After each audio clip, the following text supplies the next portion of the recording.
आज की कहानी हमारी जो खुफिया एजेंसी है, रो एजेंसी भारत सरकार पर सवाल खड़े करती है कि कैसे एक भारतीय जासूस पाकिस्तान में आर्मी में मेजर पद तक पहुंच जाता है और भारत के लिए कई जानकारी इकट्ठा करता है। सही जानकारी की वजह से करीब 20,000 सैनिकों की जान बच जाती है, कई इंफॉर्मेशन देता है। लेकिन जब उसकी बारी आती है तो भारत सरकार उससे पीछा छुड़वा लेती है। सोचिए उस वक्त उस शख्स पर क्या बीती होगी, जिस शख्स ने देश के लिए इतना सब कुछ किया, लेकिन उसने वादा किया था कि वो देश के खिलाफ कोई भी जानकारी पाकिस्तान को नहीं देगा। वो अपने वादे पर खरा उतरता है, एक भी जानकारी नहीं देता है। उसे 3rd डिग्री टॉर्चर किया जाता है, बर्फ की सिल्लियों पर लेटाया जाता है। एक एक हफ्ते तक उसके हाथ ऊपर बांध करके ऐसे ही खड़ा छोड़ दिया जाता है। एक एक हफ्ते तक उसे खाना नहीं दिया जाता था, उसे अंधेरे में रखा जाता था। कब दिन कब रात किसी चीज का कोई पता नहीं था। टीवी और दिल के दौरे से उसकी मौत हो जाती है 16 साल तक जेल में रहने के बाद। सोचिए उस शख्स ने कितना संघर्ष झेला है। कई बार ऐसा होता है कि देश के अंदर अगर कोई जासूस पकड़ा जाता है तो जासूसों की अदला बदली करके एक देश के जासूस को दूसरे देश के जासूस वापस कर देते हैं और उनकी जान बचाई जा सकती है। यहाँ पर उससे भी यही था कि शायद भारत सरकार उसकी जान बचा लेगी। लगातार एक के बाद एक वो खत भेजता रहता है, लेकिन भारत सरकार उसकी कोई मदद नहीं करती। ये कहानी है राजस्थान के गंगानगर के रविंद्र कौशिक की। शुरू से पढ़ाई में बहुत होशियार थे और वहां पर गंगानगर में पढ़ाई करते। प्ले स्कूल में ड्रामा करने का बहुत ज्यादा शौक था और ये ड्रामा करते, एक्टिंग करने का बहुत ज्यादा शौक था। लोग उन्हें विनोद खन्ना कहकर के बुलाते थे कि तुम्हारी शकल विनोद खन्ना से मिलती है। एक्टिंग करने का बहुत ज्यादा शौक था। बीकानेर से बीकॉम करते हैं और लगातार ये ड्रामा भी करते रहते हैं। एक दिन 1975 में लखनऊ आते हैं और लखनऊ में प्ले और ड्रामा करते हैं, जिसमें एक सैनिक का रोल अदा करते हैं। ज्यादातर ये सिपाही सैनिक का रोल अदा करते थे कि कैसे चीनी सैनिक हैं एक भारतीय सैनिक को पकड़ लेते हैं युद्ध के दौरान और फिर इसके बाद उससे जानकारी निकलवाने की कोशिश करते हैं। उसे टॉर्चर किया जाता है, लेकिन भारत के खिलाफ कोई भी जानकारी वो सिपाही नहीं देता है, सैनिक उन्हें जानकारी नहीं देता है। जब ड्रामा खत्म होता है वहां पर रो एजेंट के कुछ शख्स बैठे थे, रविंद्र कौशिक से मिलते हैं और कहते हैं कि तुम्हारे अंदर देशभक्ति का जज्बा है, क्या तुम ये ड्रामा कर सकते हो या फिर रियल जिंदगी में भी कुछ करके दिखा सकते हो देश के लिए। अगर तुम कुछ करके दिखाना चाहते हो तो आप दिल्ली आकर हमसे मिल सकते हो। जैसे ये बात रविंद्र कौशिक से कही जाती है, वो बिना सोचे समझे हाँ कर देता है। उसे ये नहीं पता कि आखिर उसे करना क्या है, हर चीज से अनजान, लेकिन हाँ कर देता है। 1975 के लास्ट में वो दिल्ली पहुंचता है और वहां पहुंचने के बाद जब उनसे मिलता है तो रो के एजेंट उसे दफ्तर ले जाते हैं और दफ्तर में ले जाने के बाद कई जासूसों की कहानी सुनाते हैं, उनसे उसे प्रेरित करते हैं। रविंद्र कौशिक है, उसके अंदर देश के लिए देशभक्ति का जज्बा था। उसे कहा जाता है कि क्या तुम भी इनकी तरह देश के लिए कुछ करना चाहते हो। बिना सोचे समझे उस वक्त रविंद्र कौशिक है वो हाँ कर देता है। उससे पहले यह भी नहीं पता था कि जो भारत की खुफिया एजेंसी उसका नाम क्या है। उस वक्त पहली बार उसे पता चला था कि भारत की खुफिया एजेंसी का नाम रो है और वो हाँ कर देता है।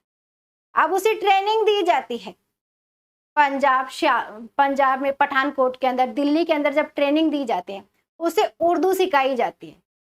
रविंद्र कौशिक की पंजाबी बहुत अच्छी थी और पाकिस्तान के कई इलाकों के अंदर पंजाबी बोली जाती थी।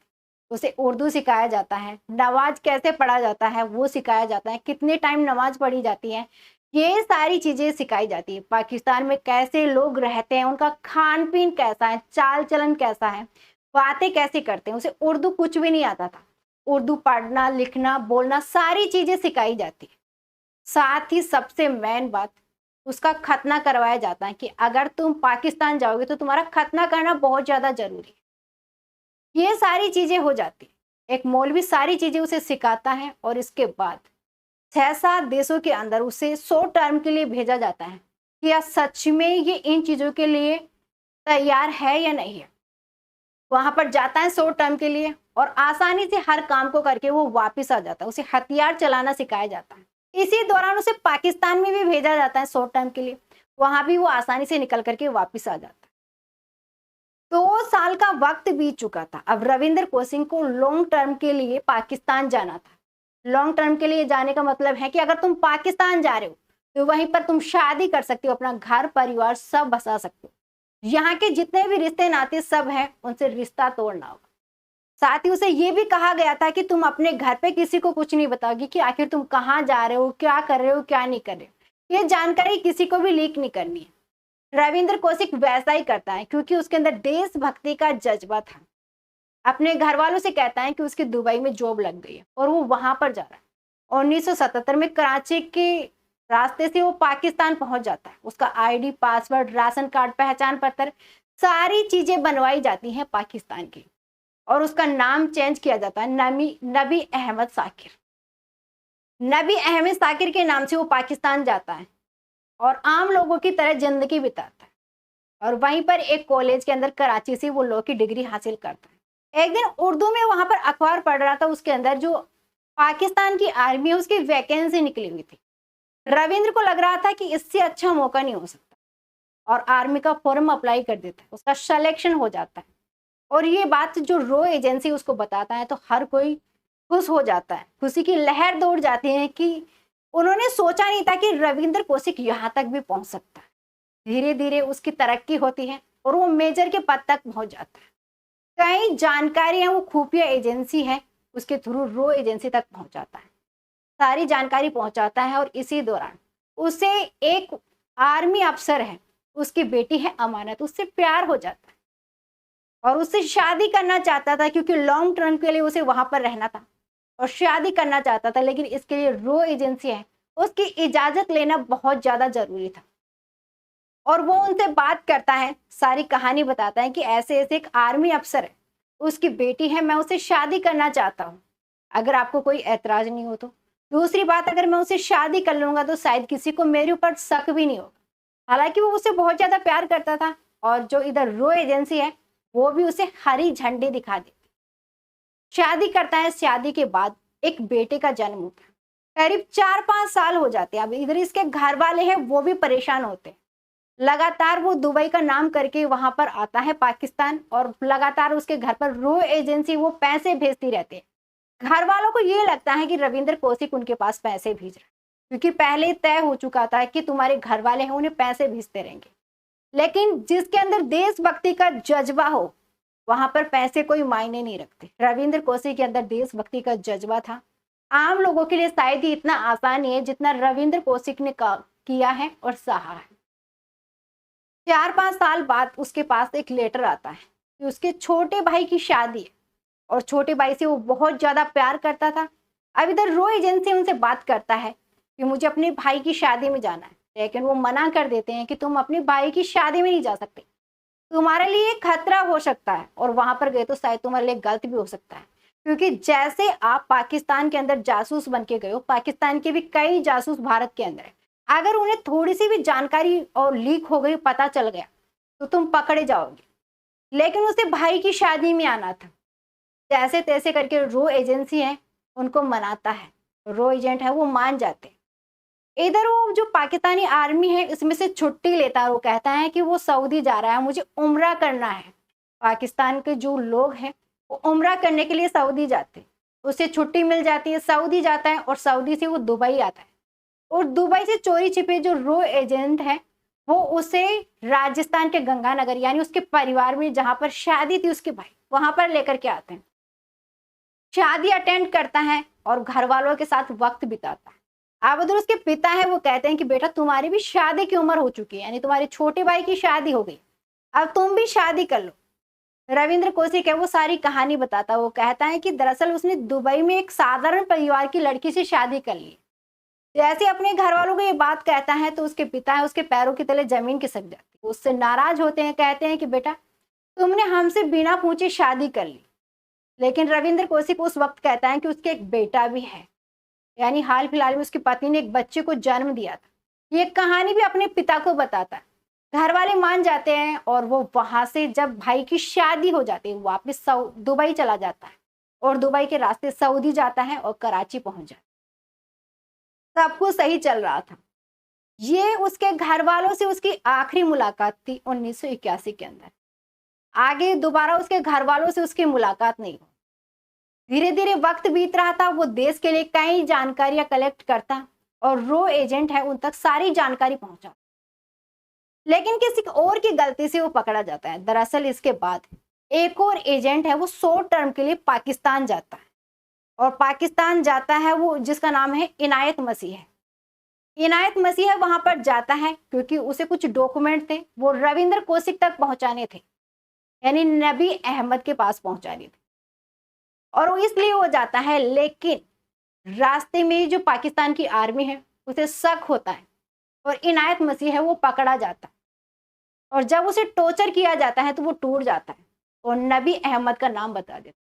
वो कहते हैं कि तुम किससे मिलने आए हो यहाँ पर, ये सारे डॉक्यूमेंट्स किसके लिए लेकर के आए हो? तो कहता है कि यहाँ पर पाकिस्तानी आर्मी में मेजर के पद पर है नबी अहमद साकिर, वो रो एजेंट का एक जासूस है और उसके लिए डॉक्यूमेंट्स लेकर के आया। शॉर्ट टर्म के लिए वो पाकिस्तान आया। पाकिस्तान की आर्मी के पैरों के नीचे से जमीन खिसक जाती है कि आखिर ये क्या बोल रहा है। हमारी आर्मी के अंदर एक अफसर है जो हमारे देश का बन के रह रहा है और वो भारत के लिए जानकारी कलेक्ट करके यहाँ से भेज रहा है। जैसे ये बात पता चलती है, पाकिस्तान की आर्मी एक चाल चलती है। इधर जो इनायत मसीह है उसे कहा जाता है कि एक काम करो, तुम ये डॉक्यूमेंट्स लेकर के जाओ और तुम्हें कब कहाँ पर मिलना है वहां जाकर के उस शख्स से मिलो। इधर इनायत मसीह है, उसे एक वक्त तय किया गया था, यानी जुम्मे का दिन था, शुक्रवार फ्राइडे का दिन था, सुबह 7:30 जो जिन्ना पार्क है उसके अंदर दोनों का मिलना था। 7:30 फ्राइडे के दिन, क्योंकि जुम्मे में लोग ज्यादातर उस दिन पार्क में नहीं आते हैं, और वो वहां पे जाता है और जैसे ही बैठ करके आपस में बातें कर रहे थे और इनायत मसीह है जो नबी अहमद को डॉक्यूमेंट्स निकाल करके देता है। पाकिस्तान की आर्मी पहले से ही वहां पर छुप के बैठी थी और वो इनायत मसीह है और नबी अहमद को गिरफ्तार कर लेती। अब उसे 3rd डिग्री टॉर्चर किया जाता है, बर्फ की सिल्लियों पर लेटाया जाता है। सोचिए उसके साथ कितना अत्याचार किया गया। उसे हाथ पैर बांध के रखा जाता है, उसे खाना नहीं दिया जाता है, अंधेरे में रखा जाता है, और इसके बाद शालकोट के जेल के अंदर ही वो लगातार रहता है। कोर्ट में मुकदमा चलता है और इसी दौरान उसे फांसी की सजा सुनाई जाती है। लेकिन जब सुप्रीम कोर्ट में मुकदमा चलता है तो उसकी जो फांसी की सजा है वो उम्र कैद में बदल दी जाती है, यानी 25 साल की उम्र कैद की सजा कर दी जाती है। रविंद्र कौशिक को लग रहा था कि शायद जो भारत सरकार है उसे बचा लेगी। वो लगातार रो एजेंसी उनके लिए खत भेजता है उर्दू में लिख करके, लेकिन उसकी कोई भी मदद नहीं करता। अपने घर वालों को भी खत भेजता है और उर्दू के अंदर वो लिख करके भेजता है। कहता है कि अपने परिवार के लिए जो खत भेजता है उसमें लिखता है कि वो पाकिस्तान के सियालकोट के जेल के अंदर बंद है, उसे उम्र कैद की सजा सुनाई गई है, और वो जाकर के जो भारत की रो एजेंसी है उनसे जाकर के बात करे, भारत के जो होम मिनिस्टर है उनसे जाकर के बात करे, हो सके तो शायद वो मुझे बचा सकती है और मैं बाहर निकल सकता हूँ यहाँ। जैसे ही उर्दू के अंदर वो जो पत्र उनके घर आता है, उसके पिता को उर्दू आती थी, बाकी घर में किसी सदस्य को उर्दू नहीं आती थी। उसके पिता उस खत को पढ़ते हैं तो वहीं पर उसकी मौत हो जाती है। वो खत घर के अंदर ऐसे ही पड़ा रहता है। घर में किसी को उर्दू आती नहीं थी, पिता की मौत हो चुकी थी, कोई उस पर ध्यान नहीं देता। लेकिन एक दिन जब उसके भाई की उस पर नजर पड़ती है, उसे उर्दू आती नहीं थी, जिस शख्स को उर्दू आती थी उसके पास जाता है और उस खत में क्या लिखा था सारी चीजें पढ़ते हैं। तब उन्हें पता चलता है कि उनका भाई दुबई में नहीं बल्कि रो एजेंट है, उसे जासूस बना करके पाकिस्तान भेज देते हैं और पाकिस्तान की जेल के अंदर वो दौड़े दौड़े दिल्ली की तरफ आते हैं, होम मिनिस्टर के पास जाते हैं, लेकिन उन्होंने साफ मना कर दिया रविंद्र कौशिक को वहां से बचाने के लिए। रो एजेंसी से लगातार बात की जाती है लेकिन वो भी मना कर देते। यानी जितेंद्र कौशिक, जिसे अब तक ये लग रहा था कि जो भारत सरकार उसे बचा लेगी, भारत सरकार उसकी कोई भी मदद नहीं करती। सोचिए उस वक्त कितना टूटा होगा वो इंसान जिसने देश के लिए इतना सब कुछ किया, अपना घर परिवार सब कुछ त्याग दिया। करीब 16 साल तक वो जेल के अंदर रहता है। इसी दौरान दम घुटने से उसके अचानक सांस की दिक्कत हो जाती है, क्योंकि हर वक्त अंधेरे में रखा जाता था, भूखा रखा जाता था, उसे टॉर्चर किया जाता था, मार पिटाई की जाती थी, उसे टीवी की दिक्कत हो जाती है। वो एक दिन खत लिखता है अपने भाई को और ये कहता है कि पाकिस्तान के अंदर टीवी की दवाई नहीं है, मेरा दम घुट रहा है और मेरी टीवी की दिक्कत हो चुकी है, तो आप भारत से टीवी की दवाई भेज दी। उसका भाई है, टीबी की दवाई भेजता है, उसके पास पहुंच जाती है। इसी दौरान दिल की बीमारी भी होती है और उसे उसके घर वालों के बारे में कोई जानकारी नहीं थी कि आखिर परिवार है वो कैसा है, क्या बीत रही है परिवार में। इन सारी जानकारियों के लिए एक और खत भेजता है। वो कहता है कि पाकिस्तान की जेल के अंदर एक प्रोग्राम चलता है रेडियो पर, मिट्टी की खुशबू। वो कैदियों को भी सुनाया जाता है या परिवार का कोई ऐसा सदस्य है वहां पर जाकर घर की मुझे जानकारी दे सके कि आखिर घर के हालात कैसे। उसका भाई है, वहां पर जाता है और एक कहानी सुनाता है रविंद्र कोशी को। उसके थ्रू पता चलता है कि उसके पिता की मौत हो चुकी है, पूरा परिवार है उसकी हालत खराब हो चुकी है, अब वो गंगानगर से जयपुर शिफ्ट हो चुका है। ये सारी चीजें वहां से पता चलती है। और उसकी जो पत्नी है अमानत, सिर्फ एक बार जेल में उससे मिलने आती है। तो साथ में खत में ये भी लिखता है कि उसकी वजह से जो उसकी पत्नी है उसकी जिंदगी हराम हो चुकी है। यानी उसका बेटा उसकी पत्नी को भी लगातार जो पाकिस्तान की आर्मी है वो टॉर्चर करती है, उन पे भी शक करती है कि क्या पता इन्हें भी इन चीजों की जानकारी हो, मेरी वजह से उसकी जिंदगी खराब हो।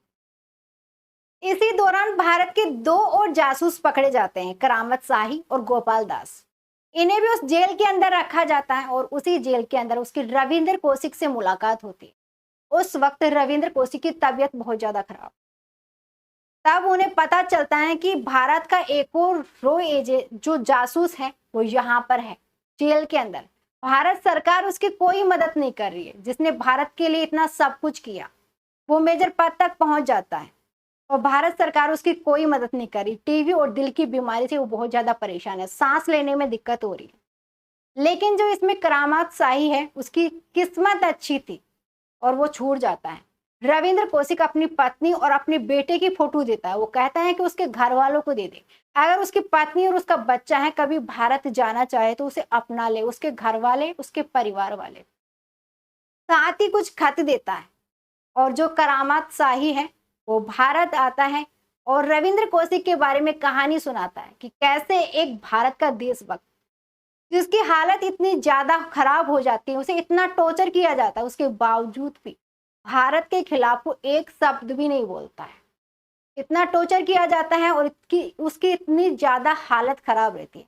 ये सारी चीजें वो भारत आकर के बताता है और करीब 16 साल तक वो जेल में रहता है। 25 साल की उसकी उम्र कैद की सजा थी। 2001 के अंदर उसकी तबीयत खराब होती है।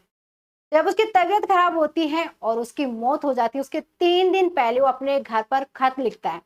उसमें कहता है कि शायद भारत सरकार को उसकी जरूरत नहीं है, जब जरूरत थी तब उसे अपना लिया गया, अब उसकी जरूरत नहीं है तो उसे छोड़ दिया गया। ये खत लिखा जाता है और 3 दिन बाद ही उसकी मौत हो जाती है। मौत के बाद उसका पाकिस्तान के अंदर नबी अहमद साकिर नाम था और उसी के थ्रू उसे पाकिस्तान की सियालकोट की जेल के पीछे दफना दिया जाता है और पाकिस्तान के जो रीति रिवाज हैं उन्हीं के अनुसार।